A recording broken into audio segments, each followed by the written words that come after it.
Hello! Nakakalungkot isipin guys na yung earning natin is not payable na kasi napabayaan ko siya, hindi ko siya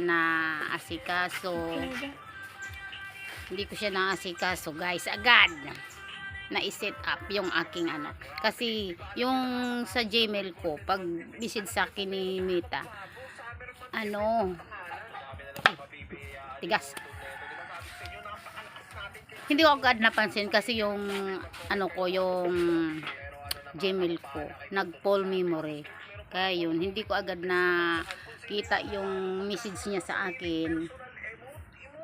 Pagpadala niya sa akin ng message na pwede ko nang kunin yung aking earnings,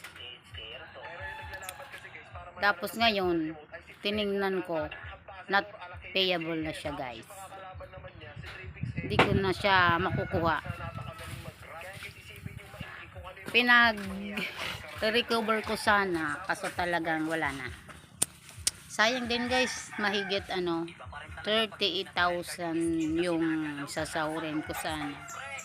Sus, napabayaan ko talaga. Kaya sana guys, kung may mga ganyan na yung i-set up agad ninyo at i-transfer nyo sa mga bank account nyo at sa mga PayPal.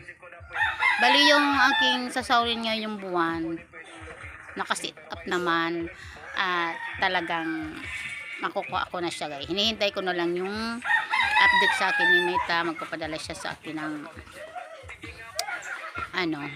email para makuha ko na yung aking sasahurin.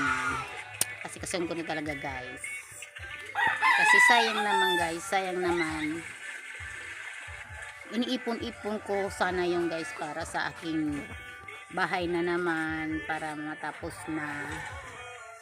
Kaso guys, pag tingin ko kanina, pag open ko, not payable na po siya. Ginagawan ko lang ng paraan, kaso hindi na talaga, hindi ko siya ma-recover ganun. Pero okay lang, laban pa rin tayo, walang sukuan, mayroon pa naman natirang mga dollars. Yan lang guys, thank you for watching, bye bye, I love you.